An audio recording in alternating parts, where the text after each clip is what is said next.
if you were speaking to a non-Muslim, mashallah, like you said, you're working in media, somebody said, excuse me, sir, probably not sir, excuse me, mate, you're that beautiful man with that beautiful voice, but what are you talking about? If they were to ask you, what is the Qur'an? What is it? What are these words that you recite? How would you explain the Qur'an to a non-Muslim? To a fellow Londoner. The Qur'an. The Qur'an is the divine speech of Allah, which is unchanged. Okay. It is a way of life. It is the methodology of life. It is guidance for all of mankind. It is from the greatest mercy that Allah Ta'ala brought down to this universe. It is a book full of blessings. Rather, when we follow it and live by it, we'll attain those blessings. It is a challenge that Allah Ta'ala challenged all of mankind and jinkind with, to produce anything like it, and they never shall ever be able to do so. It is the most eloquent speech.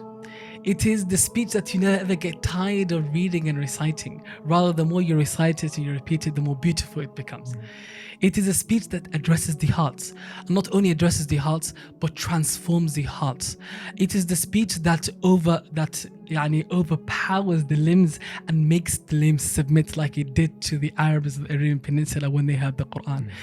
It's the speech that changed the face of this universe, right? And it's speech that if you understand it, and you really open up your heart to it, it will change your life for the better. That's the Qur'an. That's the answer. That's good for us. I mean, how would you describe the connection of the Muslim with the Qur'an?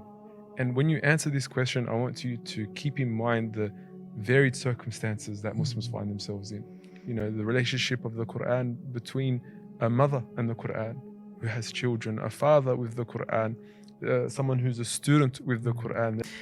Allah Ta'ala in the Qur'an, He tells us in the Qur'an the relationship that we're meant to have with the Qur'an. Allah Azza wa Jal, He tells us the reason why the Qur'an is revealed. وَهِي جَلَّ وَعَلَى, He says, كِتَابٌ أَنزَلْنَاهُ إِلَيْكَ لِتُخْرِجَ النَّاسَ مِنَ الظُّلُمَاتِ إِلَى النُّورِ بِإِذْنِ رَبِّهِمْ إِلَى صِرَاطِ الْعَزِيزِ الْحَمِيدِ. A book that we have revealed to you, O Muhammad alayhi salatu wasalam, the Qur'an, so that you take the people out of the darknesses of misguidance to the light of guidance with the permission of their Lord, to the straight path of Allah Ta'ala.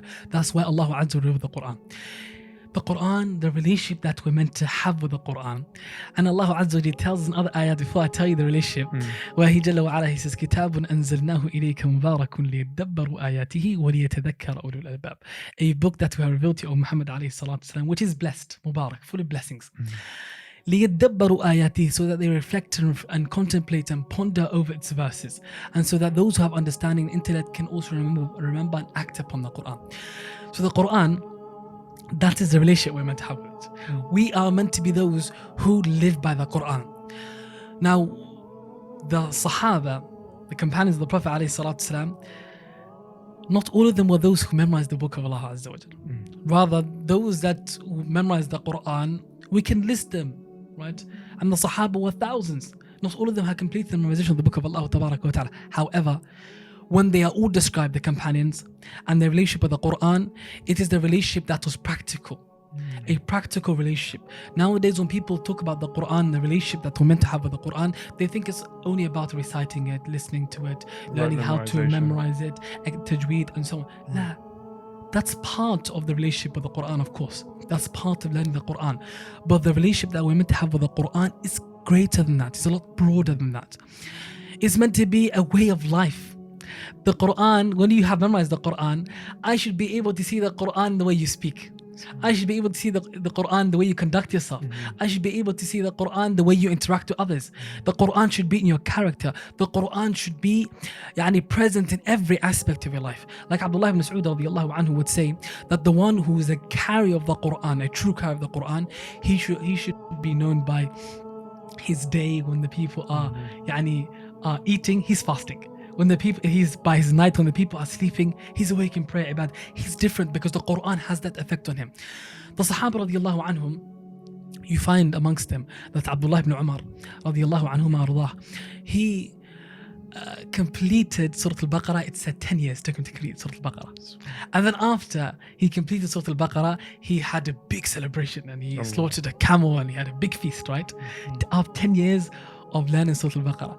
Now, what does it mean that it took him 10 years to complete Surah Al-Baqarah? Was it memorizing Surah Al-Baqarah? No, it wasn't. Abdullah ibn Umar was from the ulama, the Sahaba. He memorized the Qur'an. But it was truly understanding and extracting the lessons and the guidance from Surah Al-Baqarah. It took him 10 years. Right? Which shows us that the journey with the Qur'an, it's a journey of a lifetime. Nobody can ever say that I've extracted everything from the Qur'an. I've taken everything I need from the Qur'an, khalas, I've learned the Qur'an. La. It's a constant journey that you're on, which is until you leave this world. So it's the guidance that we're meant to be looking at. Even when you look at the word tadabbur that we mentioned earlier on, when the ulama, they talk about tadabbur and they explain what tadabbur is, the scholars, they say that in a nutshell, it is what is the guidance that you can take from this ayah that you can implement in your life. What's that guidance that you found in that ayah, that verse, that you can implement in your life and you can act upon? It's all about action, acting upon the ayah, right? Now, that's what the Sahaba radiallahu anhum found easy. Abdullah ibn Mas'ud radiallahu anhu would say, the time that we live in, the time of the companions, it's a time that perhaps the memorization of the Qur'an is difficult, but acting upon the Qur'an is easy for us. And there will come a time where the memorization of the Qur'an is easy for the people, but acting upon it is difficult.